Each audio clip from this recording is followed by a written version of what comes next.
Доброго вечора. Підсумковий прайм-тайм на АТР. Програма «Бугюн». Я Христина Бондаренко, Сергій Щербина. Добрий вечір.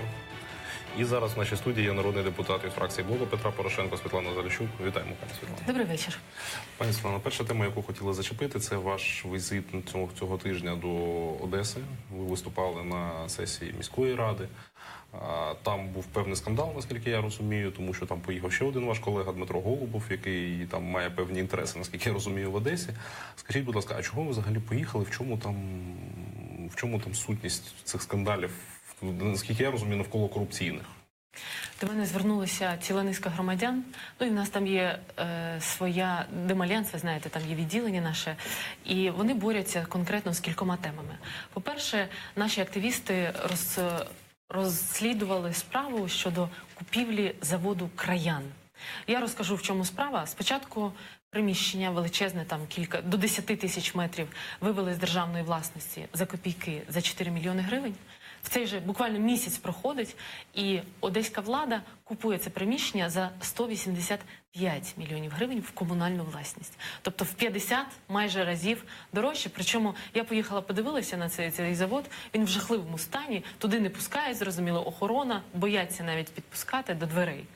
І, зрозуміло, що ці гроші осіли десь в тих кишенях, які голосували за це рішення, але про що це свідчить? Що є колосальний одобрямс в міськраді, всі закривають на це очі. Активісти, які от вчора під час сесії, позавчора, виступали, в мене було дежавю дуже сильне, тобто активісти почали говорити про приватизацію, там, наприклад, якихось рішень, їх просто фізично заходить муніципальна охорона, ламає за шию і виносить з зали.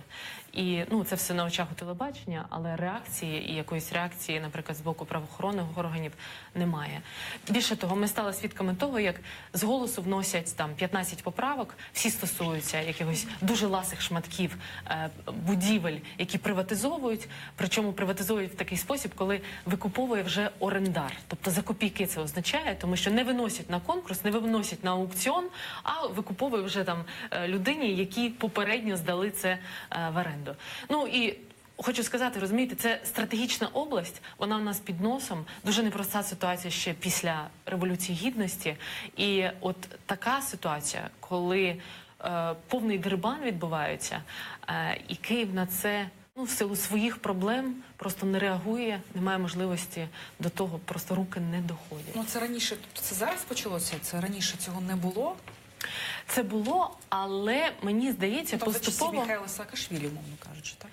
Звичайно, Саакашвілі, вони ж боролися з мером Трухановим, з міською радою, але поступово мер і міськрада піднімають голову. Якщо раніше там тихцем це робили, боялися якогось розголосу, скандалів, то навіть останні рішення, ви бачите, про відміну рішення, про перейменування вулиць в рамках закону про декомунізацію, говорять про те, що їм закон, власне, і не указ. Тому що вони порушили закон, який ухвалив Верховна Рада, але міськрада цього не боїться. І виступ Дмитра Голубова, він місцевий одесит, він сказав, ми самі тут будемо вирішувати взагалі, як жити.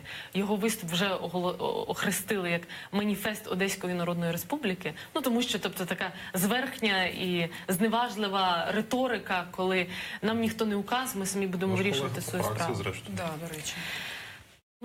Так, ви знаєте, у нас фракція дуже така різнорідна. Плюралізм мнєній. А всередині фракції цю проблему, ситуацію обговорювали? Звичайно, ні. Не обговорювали, і фракції, ті депутати, які з Одеської області, і Олексій Гончаренко, і Дмитро Голубов, вони були яскравими опонентами Михайла Саакашвілі, вони боролися там за свої справи. Дмитра Голубова свій бізнес, це ж не секрет, і вони з мером мають дуже гарні стосунки. Якщо я перепрошую за таке пряме запитання, але в чому ваш такий раптовий інтерес до Одеси? Тому що я так раніше за вами не помічав особливої прихильності до цього регіону, а тут так раптово якось. Чесно кажучи, тут немає якогось особливого саме до Одеси. Я кожний місяць намагаюся в тиждень роботи з виборцями їхати в якийсь регіон. Минулого разу я була в Черкасах, ми прийшли на сесію міськради, там один наш товариш, і теж член демальянсу, насправді, я писала про це фантастична історія. історія. Він для міста, він айтішник, він розробив софтвер для відстеження руху громадського транспорту. Він закупив за свої гроші трекери і встановив їх на всі автобуси і подарував це безкоштовно абсолютно. Але мер, зрозумівши, що на цьому можна робити гроші... Він крутив трекери та продав. Ні, не зовсім так. Він заклав гроші в бюджет і заблокував роботу трекерів, які вже встановлені на автобусах, і заклав гроші, щоб їх купити в зовсім іншого виробника. Ну і це, але вся громадськість стала на голову, тому що ну це людям це зручно, мами там, бабусі стоять, розуміють там, чи діти, студенти, що їде от транспорт. І ми теж поїхали. Ми виступили прийшли до мера прямо в присутності журналістів, зробили цей скандал. І він пообіцяв, по-перше, він відмінив це рішення, він відмінив цей тендер під тиском і пообіцяв, що буде розслідування. Ну, звичайно, розслідування ніякого не було, але ми домоглися того, що вони не роздерибанили ці гроші, бо зрозуміло, тобто там якісь відкати, свої фірми і так далі. Цього не відбулося. В Дніпропетровськ їздила в суботу, в Полтаву ми їздили нещодавно, ну і так далі. Тобто кожний тиждень там роботи з виборцями ми кудись намагаємося. Це ви в рамках власної депутатської діяльності чи в рамках партійної діяльності? Депутатської діяльності, зрозуміло. Ну, дивіться, чесно кажучи, кожний день приходять просто... Можливо, це не видно. Це найменш видна робота депутата, коли приходять десятки запитів щодо якихось проблем, які відбуваються. Причому проблеми дуже різні, починаючи від якогось рейдерства, нападів, я не знаю, порушення прав людини, ну і так далі. Або великі, там, наприклад, школи звертаються, що в рамках децентралізації якусь опорну школу вибирають не ту, там, ну і так далі. От такі проблеми. До мене з Одеси прийшло, от вже назбиралося дуже багато. Одна з тем була... Ну і ми товаришуємо, наприклад, з Максом Нефьодовим. Ми спілкуємося постійно, як працює Прозоро. Яка проблема? Одеса займає 3-е місце з обсягів використання грошей на допорогових торгах. І займає 103-е місце. 103-е місце з міста. Тобто його випереджають районні центри, інші маленькі міста з економії. Тобто що вони роблять? Вони так ділять тендери, щоб було можливість... 199 тисяч гривень. Саме так. Або там 1400, 1 400 000 гривень, якщо йдеться про роботу. Щоб не потрапляти під дію закону про державні закупівлі. Саме так. І тому це потрапляє в дуже конкретні фірми, знову ж таки, в руки конкретно визначених компаній. Ну, добре, от ви повернулися так з Одеси. І що? Що далі? Тобто ви одна поїхала, один депутат туди, так, в Одесу. Що ви можете зробити? Ну, я вважаю, що ми багато зробили. По-перше, я виступила на сесії міськради, і це здійняло досить такий сильний гвалт в медіа, наприклад. Це привернуло увагу до цих приватизаційних справ, тому що я про них скрізь говорила, я показувала документи, я звертала увагу на ці цифри. Про це показали в Одесі дуже багато телеканалів. Люди про це просто більше знають, що в них це з-під носа, це їхнє майно, яке приватизовують. Друге, ми так само, наприклад, робимо зараз звернення до НАБУ. В чому проблема з цим заводом «Краян», про який я говорила? В них після того вже...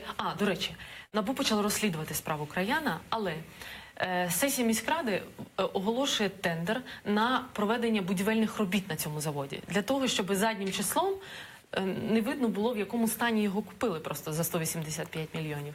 Ми робимо звернення для того, щоб вжили запобіжних заходів і призупинили цей тендер, щоб не дозволили його ремонтувати, допоки не буде розслідування, що купили, за які гроші і чому. І там була оцінка зроблена, але знову ж таки розслідування показує, що оцінка була зроблена вже компанією, яка притягувалася до відповідальності за фальсифікації там оцінки державного майна і так далі. Пані Світлано, от ті ж самі медіа, які висвітлювали вашу поїздку до Одеси, казали про те, що, ну, там можна по-різному ставитися до одеських медіа, і частково справедливо, але тим не менш, вони казали, що ви діяли в інтересах Михайла Саакашвілі. Ну, це, звичайно, всі про щось будуть говорити. Я з Михайлом Саакашвілі спілкувалася останній раз, я не пам'ятаю, там, місяці 3 тому, напевно, так? І як? Ось. І як? Про що спілкувалися? Розкажіть так. Що це була Ну, за це ж розмова? не секрет, що ми і Михайло Саакашвілі, Рух нових сил, Самопоміч, Демальянс, громадянська позиція. Ми спілкуємося про те, яка є перспектива подальшого об'єднання демократичних сил. Перспектива є чи немає? Я вважаю, що перспективи точно не має йти окремо, тому що це буде повторення виборів Черновецького в Ну, Києві. розумієте, так буде у кожного 0,02%, а так у кожного буде 2%. Ну, І в але- Раду ви все одно не потрапите. Я вважаю, що якщо сили здатні будуть об'єднатися, наприклад, ці 4 або в більшій кількості, там Воля вже об'єдналася, ви До знаєте. речі, про волю, як ви ставитеся до злиття такого? Закінчу. Тобто, якщо ці сили спроможні будуть об'єднатися, я думаю, що в них є шанси претендувати на довіру до людей і вибір людей, тому що є величезне розчарування нині. Ви знаєте, 60% людей, в принципі, розчаровані в усіх силах, не знають, за кого обирати. Щодо того, як ставлюся до об'єднання, ну, позитивно ставлюся, тому що саме з цієї логіки, що якщо йти окремими колонами, то кожен набере Персона Юрія 0,2%. Дерев'янка вас не засмучує і жодним чином не турбує. В якому контексті? Ну, в Смущає, контексті якщо ви туди не смущає говорите, по-русски, да. У контексті певної належності пана Дерев'янка, наприклад, до історії з корупцією в Мін'юсті. Не знаю про цю історію нічого. Ой, так я вам розкажу. Пан Дерев'янко мав стосунок до компанії Артмастер, яка дуже багато років отримувала роялті за розробку програмного забезпечення для Мін'юсту, за розробку програмного забезпечення для державних реєстрів. Пан Дерев'янко мав пряме відношення до цього. Пан Дерев'янко мав пряме відношення до конфлікту з Єгором Соболєвим та Вікторією Сюмари. Про це ви пам'ятаєте, коли була партія «Воля», потім вони один одного звинувачували в тому, що там хтось когось віджав партію. Вас цей шлейф взагалі якось не турбує? Якщо подивитися на наш політикум, в дуже багатьох політиків є шлейф, які всі шлейфи однозначно турбують. Але вважаю, що ми стоїмо перед більшим викликом. От або все повториться історія, і знову ж таки не буде шансів змінити жодний, зробити крок вперед, навіть маленький, якщо він буде. Я пов'язую якийсь оцей от крок вперед з можливістю все ж таки демократів, реформістів, які сьогодні по різних човнах, дуже багато взагалі не хочуть політизуватися, залишаються нібито, знаєте, в виконавчій владі, хочуть тільки брати участь, чи в громадянському суспільстві. От якщо не буде цієї платформи, коли стануть разом не один лідер, не під одне ім'я, а там 10 їх, 20 буде, то буде повний програш. Пане Світлано, ви, як всі наші традиційні політики, знову пропонуєте виборцям обирати між сортами бруду. Один там більш білий, інший більш коричневий. Я не пропоную. Я виходжу з реалій. Я вважаю, що безумовно наше завдання якомога більше відкрити соціальних лістів для людей, які в принципі не були в політиці. Давайте повернемося до фігури Юрія Дерев'янка. Можна було його не брати? Чи це все ж таки якісь фінансові питання? Чому він? Чому зараз?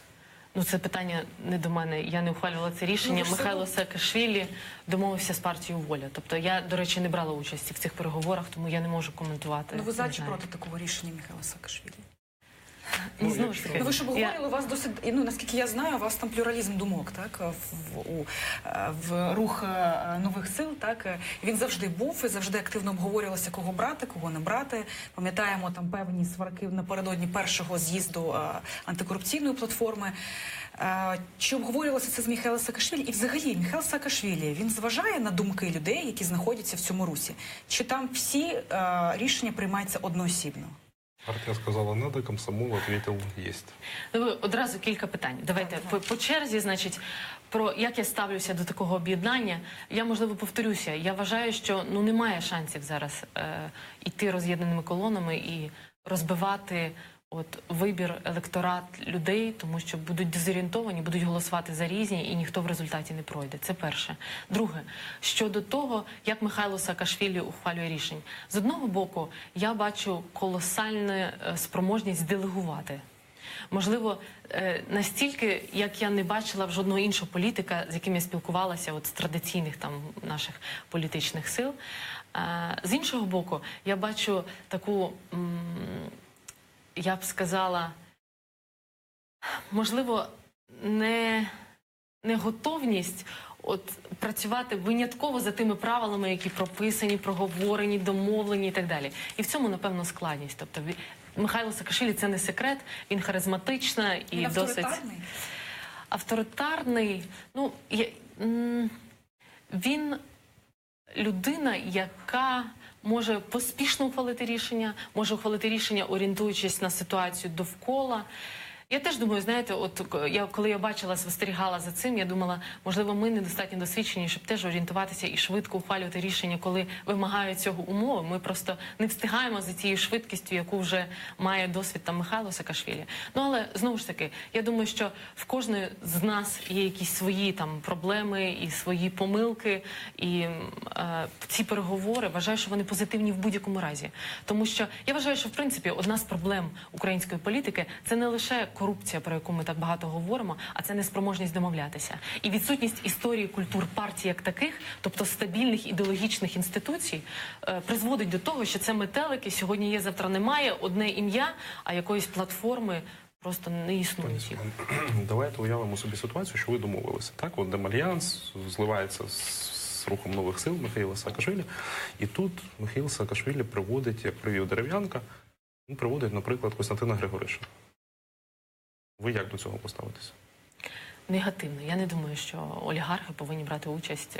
Умовно. Тобто там може опинитися будь-який персонаж. Ну, я ж кажу про це. Це відповідь навіть не на конкретну персону, а на сам принцип. Я вважаю, і ви вийдете з об'єднання? Це... Якщо Дубневич прийде... Якщо правильні одіозні фігури потраплять... Так. Для мене не буде прийнятним. Для мене не є прийнятним, щоб потрапляли одіозні певні особи. Так, можливо, перед об'єднанням варто якимось чином це виписати, тобто зазначити, от якийсь перелік ви працюєте, Сергій, зараз як консультант уже. Одіозних осіб. Ми вас запрошуємо до роботи в нашій партії. Я з вас потім грошей візьму, не переживайте. Якщо вони у вас є, звісно. Чи ви, може, виписали б там перелік вичерпний одіозних людей? Я думаю, що треба не прізвища виписувати, а критерії, підходи і принципи. Це раз. Друге, я вважаю, що треба прописувати вже зараз, навіть не чекаючи якихось виборів чи об'єднавчих процесів, треба виписувати, наприклад, коаліційну угоду. Угоду щодо тих принципів, тих правил, тих законів, які ми будемо спільно відстоювати. Тому що сьогодні Байден буде писати. Тому що сьогодні якраз взагалі про це, він про угоди.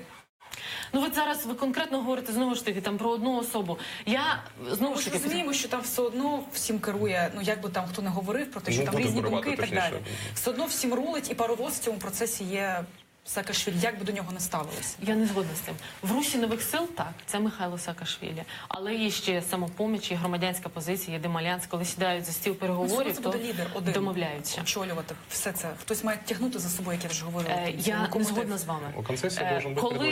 Я не згодна з вами в даному випадку конкретному, тому що я не бачу можливості, щоб Михайло Саакашвілі узурпував тут лідерство в такому колі.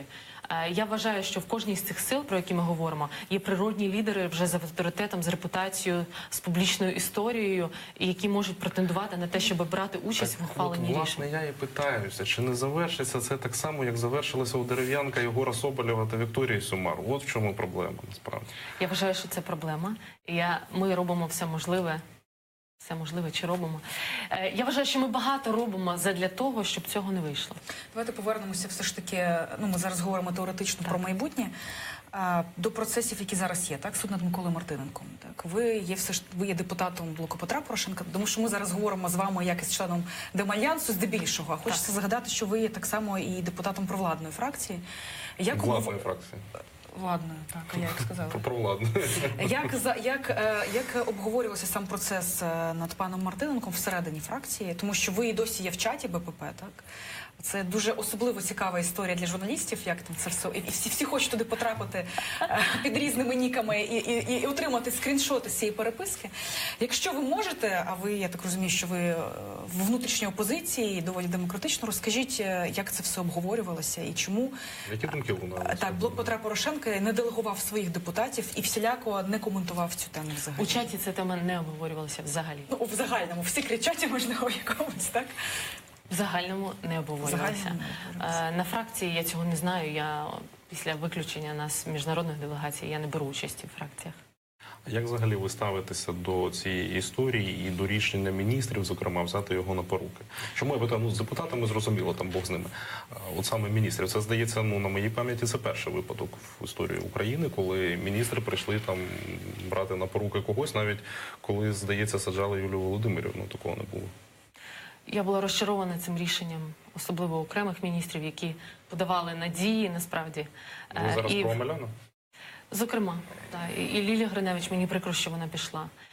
Мені здається, що це було неправильно навіть з точки зору етики, конфлікту інтересів. Я не думаю, що міністри... В принципі, взагалі, от мені цікаво, вони взяли там якийсь вихідний в цей час на роботі. Ну, наскільки я пам'ятаю, було якесь експрес-інтерв'ю блогера когось з Фейсбуку, так, зокрема з Володимиром Омеляном, і він казав про те, що я тут після робочого часу, тому що зараз 16:45, п'ятниця короткий день, тому теоретично ми після. Ну, тобто в них формальне пояснення є. Ну, це рішення розчарувало з одного боку, але це емоційна та частина. А якщо говорити предметно, то я вважаю, що це неприйнятно. Очевидно, що, розумієте, жоден з цих політиків, який туди прийшов брати на поруки, чи міністр не прокоментував, по суті, як вони ставляться до того, що Микола Мартиненко розслідує Швейцарія, Австрія, Чехія. Як вони ставляться до того, що він мав відношення і про ті численні, насправді, журналістські розслідування, причому не якихось кишенькових журналістів, а які системно там розслідували всі ці справи багато років, до Укртрансгаз, до Схід Укргазвидобування, ну і так далі. Тобто до всіх цих, до Енергоатому. Це ж не секрет, що Микола Мартиненко був один з таких мастодонтів, спонсорів Народного фронту, раніше там іншого політичного табору. З 98-го року він очолював комітет, який був, ну, енергетика, тобто паливно-енергетичний комплекс. Це завжди було найласіший шматок, де було найбільше корупції в цій країні. Це ж теж не секрет. Тому дивно, що вони жодним чином не коментують цю справу, а коментують от якісь нюанси в цьому аспекті. Ну, якщо можна, я вам задам тоді більш конкретне питання, як людина, яка все ж таки про ці схеми писала свого часу. Так. А скажіть, будь ласка, чому, на вашу думку, набушники прийшли до Мартиненка? Я тут вимушений в якомусь сенсі, як це не дивно, виступити його адвокатом. Знаєте чому? Тому що ця справа не доводиться у суді. Та, за якою вони прийшли. Якби вони прийшли за справою Одеського припортового заводу, це була б одна історія. Тому що там якраз фактаж є. Але він по Одеському припорту не проходить. А Одеському припортовому він не проходить. Водночас всі зрозуміють про те, що Одеський припортовий, і ви це знаєте, був поділений навпіл між вертикалями екс-прем'єра Яценюка, до якої належав Микола Мартиненко, та вертикалями президента. Тож складається таке враження, що НАБУ певним чином покриває вертикаль президента. Чесно кажучи, ви зараз говорите як слідчий чи як суддя, який має доступ до всіх матеріалів. Я цього доступу не маю. Я не знаю, що є в розслідування антикорупційного бюро. Я особисто покладаю надію і зараз дивлюся на роботу НАБУ як єдиного, по суті, правоохоронного органу, який не боїться йти і розслідувати найпотужніші корупційні скандали в країні. Їхнє розслідування по Насірову – це якраз президентська вертикаль. Ви ж розумієте, що Насіров ніколи б не був очолював фіскальну службу, якби цього президент не хотів. Пані, ви знаєте, що Насірова привів Борис Ложкін, що він співпрацював з Третьяковим, а жодним чином не Борис Ложкін не президент України, так само, як і Третьяков. Без рішення Петра Порошенка Насіров би ніколи не обійняв цю посаду. Тому в мене тут, розумієте, немає такого, знаєте, я би не хотіла спекулювати на цій темі. Давайте дочекаємося просто самого суду. Без рішення Порошенка, так може, знаєте, це як в тому, хто тебе породив, так хто тебе там, так я тебе і убив. Може тут про це йдеться? Про Порошенка і може просто йдеться про якусь внутрішню конкуренцію в оточенні президента, що більш скидається на правду, якщо чесно. Вам так, а мені ні. Я дивлюся на НАБУ як до органу, який спроможний розслідувати. А чому мені так, а вам ні?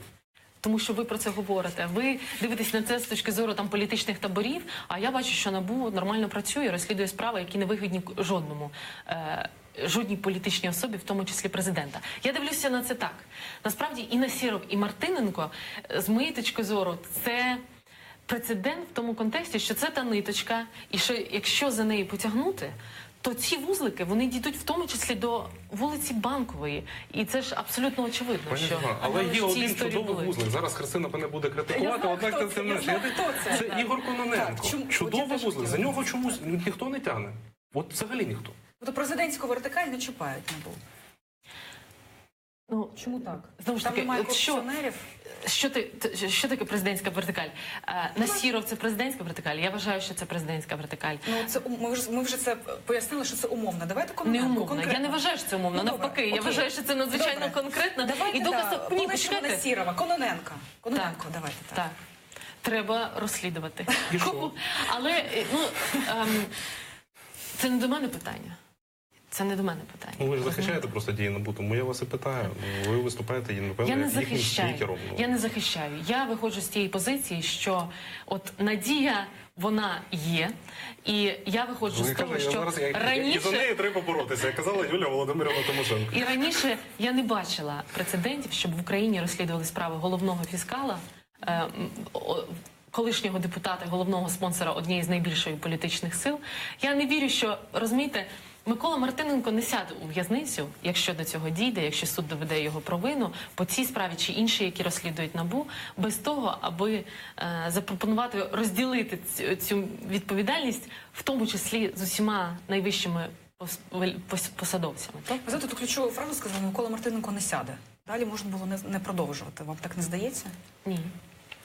Я Окей, думаю, що життя покаже. Окей, НАБУ, конфлікт НАБУ і САП, спеціальної антикорупційної прокуратури. Чому, на вашу думку, на якому ґрунті, на чому він ґрунтується і до чого він призведе? Тому що він чим далі, тим більше загострюється.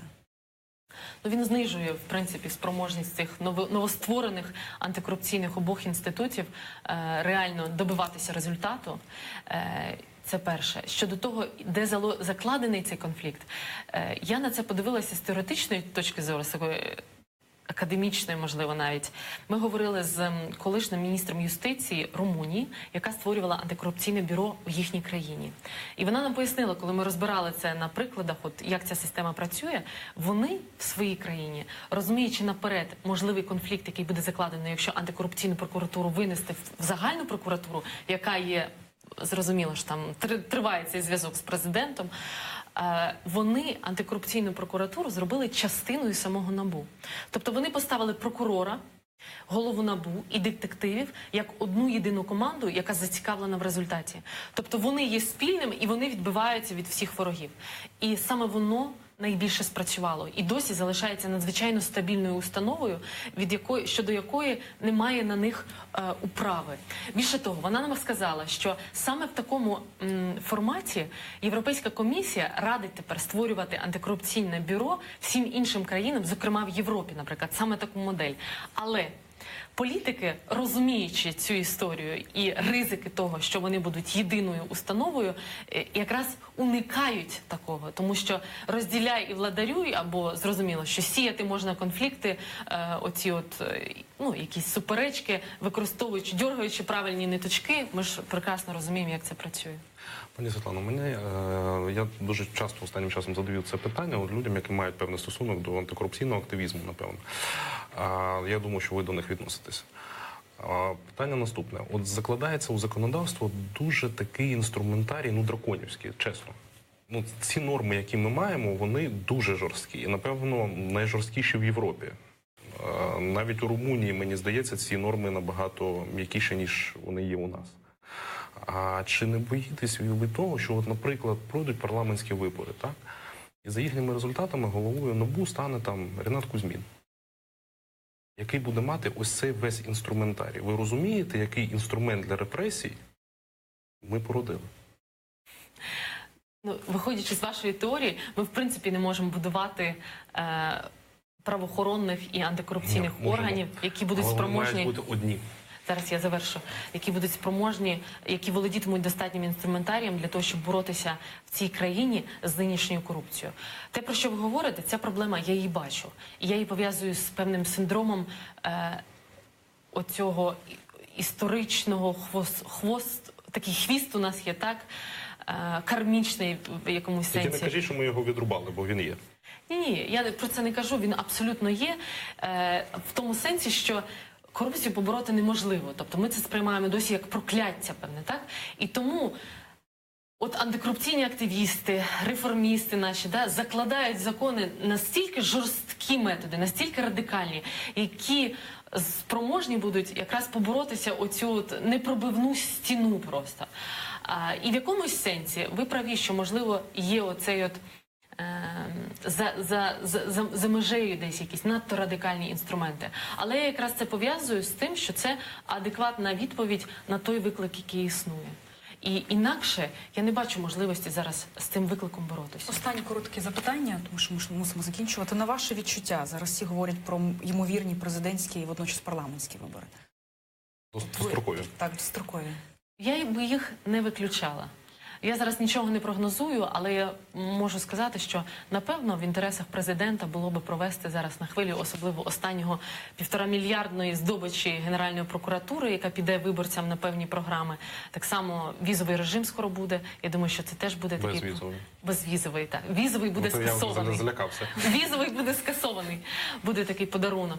І на цій хвилі підйому певного інакше ми бачимо, що ще більше розчарування і ближче до виборів, рейтинги скотяться зовсім до позначки. Дякуємо, пані Світлано. Дякуємо, що знайшли час прийти до нас в студії. Це була Світлана Заліщук, народний депутат фракції Блоку Петра Порошенка. Ми ж повернемося до вас за декілька десятків хвилин. Буде цікаво. Знову про Залишайтеся, антикорупцію. Правильно.